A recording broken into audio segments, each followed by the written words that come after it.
Shalom anak-anak, selamat pagi. Apa kabar kalian semua? Kiranya kita boleh bersyukur pagi hari ini, di mana ini adalah hari pertama kita boleh kembali bersekolah, sekalipun bersekolahnya masih di rumah dikarenakan situasi yang belum bisa membuat kita berkumpul di sekolah. Ibu berharap itu tidak mengurangi sukacitamu dan kamu boleh tetap terus semangat belajar. Pagi hari ini kita akan mendengarkan satu renungan devosi kita di hari pertama kita yang berjudul Created to Desire God, diciptakan untuk merindukan Allah. Mari kita berdoa. Kiranya Allah semesta alam yang menciptakan langit dan bumi, terima kasih ya Bapa, datanglah kerajaan-Mu di dalam setiap pribadi kami. Engkau yang menciptakan kami, Engkau yang berdaulat dan berkuasa, bahkan Engkau yang mengenal setiap pribadi kami ya Tuhan. Kiranya karya Allah boleh semakin nyata di dalam pribadi kami. Tuhan menjamah setiap hati dan pikiran kami, memberikan kami hikmat, pemahaman akan firman Tuhan, sehingga itu benar-benar menjadi firman yang hidup dalam setiap diri kami dan anak-anak Tuhan. Kami menyerahkan devosi kami di dalam nama Tuhan Yesus Kristus. Kiranya Roh Kudus yang memimpin dan berkarya di dalam pribadi kami. Terpujilah nama-Mu, kami berdoa bersyukur. Hanya di dalam dan demi nama Tuhan Yesus Kristus. Amin. Baik, created to desire God. Coba perhatikan gambar rumah di samping ini. Coba kalian lihat anak-anak, perhatikan gambarnya, perhatikan rumahnya, perhatikan gentengnya yang begitu sempurna dan sangat bagus menurut ibu ya ketika melihat ini. Coba kalian perhatikan ya. Menurut kalian apa ya tujuan rumah dibangun? Coba pikirkan. Orang tuamu membangun rumah tujuannya untuk apa? Nah, kita lanjut.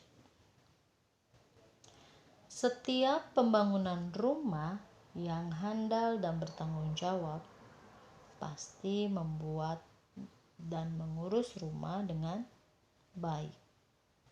Pasti ya, nggak asal-asal bangun rumah.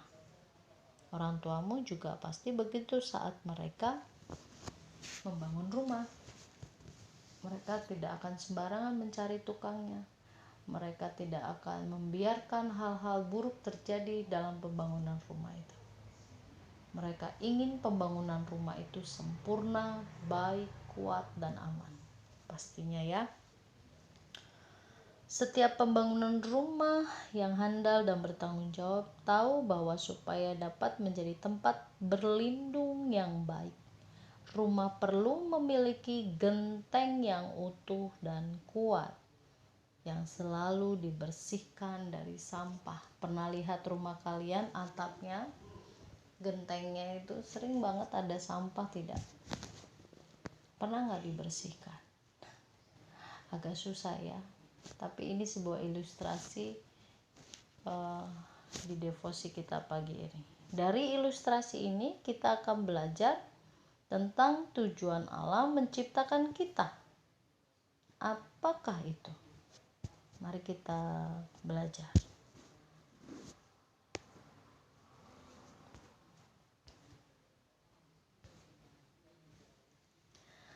Sejak semula Allah menciptakan manusia. Manusia adalah mahakarya Allah. Manusia diciptakan istimewa dibandingkan dengan ciptaan lain. Siapa itu manusia? Kamu. saya, ibu, ya, orang tuamu. Kita diciptakan sangat-sangat istimewa di mata Tuhan. Dari mana ibu tahu? Dari firman Tuhan sendiri. Apa istimewanya? Apakah keistimewaan itu? Istimewanya begini. Allah menaruh rohnya. Ingat ya, Allah menaruh rohnya di dalam diri manusia, di dalam diri kita, di dalam diri kamu. Dan Allah menciptakan manusia, menciptakan ibu, kamu, kita semua seturut gambar dan rupanya Allah. Artinya apa anak-anak? Kita ini diciptakan sangat-sangat istimewa. Kenapa? Yang pertama tadi Allah memberikan rohnya langsung kepada kita. Ketika manusia pertama diciptakan, si Adam, Allah menaruhkan rohnya, ditiup nafasnya ke dalam hidung, melalui hidung ya, sehingga manusia itu bisa hidup ya. Lalu yang kedua, Allah menciptakan kita seturut gambar dan rupanya. Berarti kita ini istimewa karena gambaran kita itu mirip dengan Allah itu sendiri. Itu keistimewaan ya. Dua keistimewaan yang Tuhan berikan kepada kita sebagai manusia. Artinya anak-anak, ingat diri kita adalah anak-anak yang istimewa dan berharga di mata Tuhan. Ini dibuktikan dengan apa? Firman Tuhan. Ibu akan bacakan di Kejadian 1 ayat 26 sampai 27. Allah menjadikan segala jenis Berfirmanlah Allah, baiklah kita menjadikan manusia menurut gambar dan rupa kita, supaya mereka berkuasa atas ikan-ikan di laut dan burung-burung di udara, dan atas ternak, dan atas seluruh bumi, dan atas segala binatang melata yang merayap di bumi. Maka Allah menciptakan manusia itu menurut rupanya, menurut gambar Allah diciptakannya dia.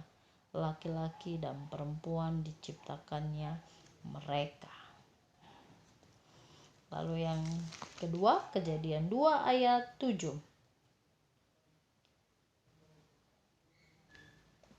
Ketika itulah Tuhan Allah membentuk manusia itu dari debu tanah dan menghembuskan nafas hidup ke dalam hidungnya. Demikianlah manusia itu menjadi makhluk yang hidup. Seperti yang Ibu sampaikan sebelumnya tadi ya, bagaimana keistimewaan kita. Yang pertama adalah Allah menaruh rohnya. Yang kedua, Allah menciptakan kita itu serupa dan segambar dengannya ya. Kita diciptakan untuk apa anak-anak? Kita diciptakan untuk bisa berelasi dengannya. Apa itu berelasi? Berhubungan dengannya. Berhubungan itu bagaimana? Iya, pasti kalau kita punya relasi. Kamu punya sahabat kan? Ibu Herna juga punya sahabat. Punya orang yang dekat dengan kita. Ibu punya orang yang dekat. Contohnya siapa? Orang tua, sahabat mungkin ya. Itu pasti akan ada rasa yang namanya rindu, kangen, pengen dekat. Kamu merasakan itu tidak dengan Allah? Allah menciptakan kita itu anak-anak untuk itu, salah satunya ya.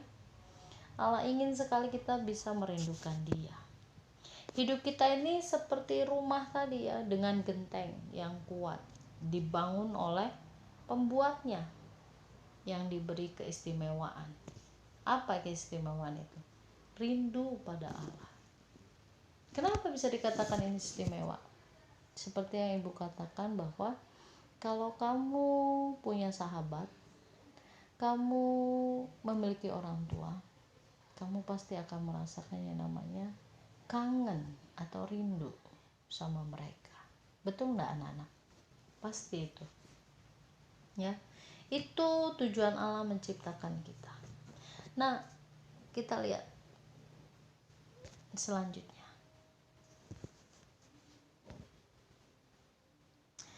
Namun, apa yang terjadi? Manusia yang pertama, yaitu Adam dan Hawa. Adam tergoda. Yang pertama kali yang tergoda siapa, anak-anak? Hawa. Lalu diikuti oleh siapa? Adam. Siapa itu Adam? Suaminya Hawa, ya. Biar jelas ya. Itu tergoda, ya, dan mereka akhirnya jatuh dalam godaan si iblis. Siapa yang iblis itu? Ular, dalam bentuk ular. Ya, waktu mereka di mana? Di Taman Eden. Tuhan sudah bilang, jangan kamu makan buah pohon yang ada di tengah-tengah taman itu. Tuhan sudah kasih perintah, tetapi mereka menolak. Mereka tergoda. Mereka akhirnya jatuh, tidak taat. Dan yang terjadi apa? Mereka mulai menjauh dari Allah. Sudah pasti otomatis saat mereka melakukan kesalahan itu, ketidaktaatan mereka, Adam dan Hawa, secara otomatis hubungannya dengan Tuhan pun jadi rusak. Ya, yang tadinya awalnya diciptakan serupa dan segambar dengan Allah, ya, diciptakannya dengan begitu istimewa, akhirnya harus berjauhan, terpisah. Karena apa? Dosa. Kenapa? Ya, itu penghalangnya. Karena Allah itu Allah yang kudus, Allah yang menciptakan, Allah yang maha mulia, sehingga dosa pun tidak bisa mendekatinya. Ya. Nah, pada saat manusia tergoda mengikuti godaan iblis, menjadi tidak rindu dengan Allah atau tidak menginginkan Allah, itu sudah pasti. Manusia hidup dalam dosa, mencari cara-cara lain memuaskan dirinya, dan demi memenuhi keinginan yang salah, bahkan berlama-lama dengan kesalahan tersebut. Itulah manusia, akibat dosa. Kita lihat di Kejadian 6 ayat 1. Apa yang dikatakan? Kejadian 6 ayat 1. Ketika manusia itu mulai bertambah banyak jumlahnya di muka bumi, dan bagi mereka lahir anak-anak perempuan. Bertambah banyak, tetapi kenyataannya manusia semakin rusak pada zaman itu. Hidup manusia kemudian seperti rumah dengan genteng yang rusak. Bocor, kalau gentengnya rusak ya otomatis ya anak-anak, rumah kita pun tidak akan pernah aman. Bocor lah, banyak binatang yang masuk lah, dan sebagainya pasti ya. Dan yang pasti rusaknya karena apa? Karena ada sampah ya. Lama-lama rusak genteng rumah kita kalau ada kebanyakan sampah. Begitu juga dengan hidup kita. Namun Allah tidak meninggalkan manusia yang memilih hidup dalam dosa. Seperti pembuat atau pemilik rumah yang bijaksana dan rajin, Allah berinisiatif membersihkan sampah di genteng yang telah dibuatnya tadi itu, ya. Apa itu sampah? Sampah di genteng itu maksudnya apa itu sampahnya? Ya, dosa itu tadi. Keberdosaan manusia itu tidak membuat Allah menjauh. Pernah melakukan dosa? Anak-anak? Kita semua pasti pernah, termasuk ibu. Tetapi di dalam keberdosaan itulah Allah justru tidak pernah meninggalkan kita. Kenapa? Supaya kita diberikan kesempatan. Tuhan ingin kita kembali kepada Dia. Kita bertobat, berubah, dan benar-benar berbalik kepada Dia. Ya. Melalui siapa? Melalui siapa? Itu yang perlu kita tanyakan. Melalui pengorbanan Kristus di kayu salib, Allah mengutus Yesus Kristus Tuhan turun ke dunia dalam bentuk rupa manusia. Untuk apa tujuannya? Menyelamatkan orang-orang yang dipilihnya.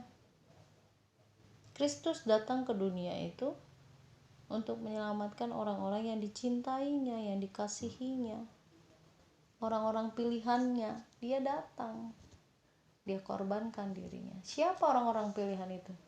Ya kita, anak-anak. Kita yang terpanggil dan terpilih. Jadi dia spesial datang ke dunia untuk menyelamatkan orang-orang yang dia pilih. Ya. Di mana bagian usaha kita dalam hal ini? Menurut kalian bagaimana usaha kita? Dalam keterbatasan kita mengasihi Allah, Allah pun tetap mengasihimu dengan sempurna. Allah mau menjadi Bapamu yang akan menegurmu dan mengubahkanmu. Ya, itu yang harus kalian ingat. Kita nggak bisa berusaha apa-apa, anak-anak, karena kita terbatas. Tetapi di dalam kelemahan dan keterbatasan kita tadi, dalam keberdosaan kita tadi, Allah sendirilah yang tetap mengasihi kita. Dan buktinya apa? Saking dia cintanya sama kita, dia korbankan Kristus untuk menebus kita. Untuk apa? Supaya genteng-genteng yang rusak tadi akibat dosa itu bisa dikembalikan dengan sempurna, utuh seperti rumah di awal tadi, ya.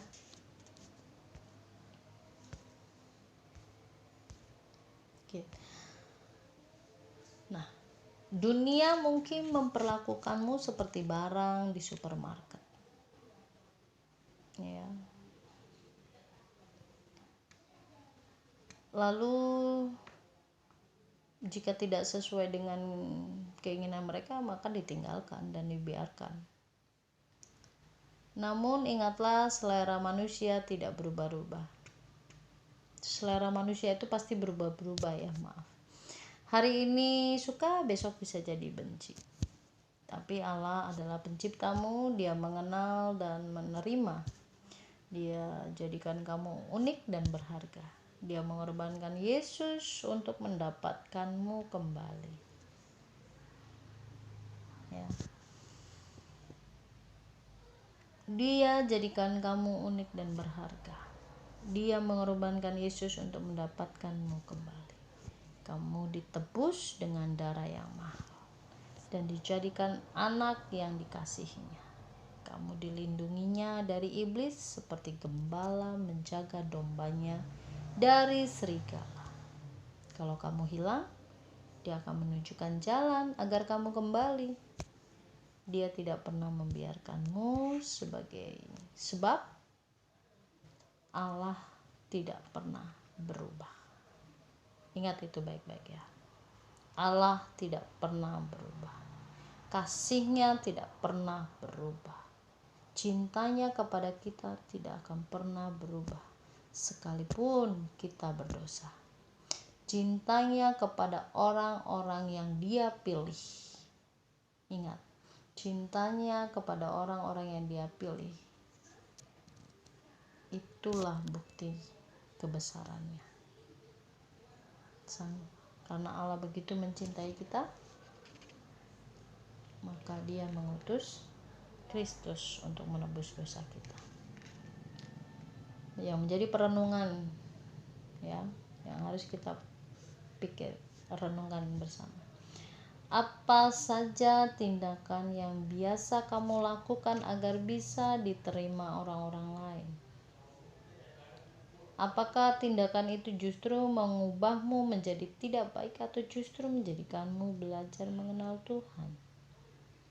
Manakah yang lebih baik, apa adanya dan diterima Tuhan, atau berpura-pura untuk diterima oleh teman? Kita renungkan bersama-sama, ya, anak-anak. Mari kita berdoa.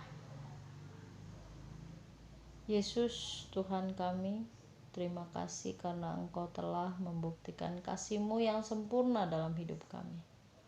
Terima kasih Engkau menerimaku apa adanya, tanpa syarat. Ajarku mencintaimu hari demi hari, ya Tuhan. Buatku mengenalmu dan terbiasa menikmati firman Tuhan yang berbicara kepadaku, mengenal kasih dan setia. Dalam nama Tuhan Yesus Kristus. Amin.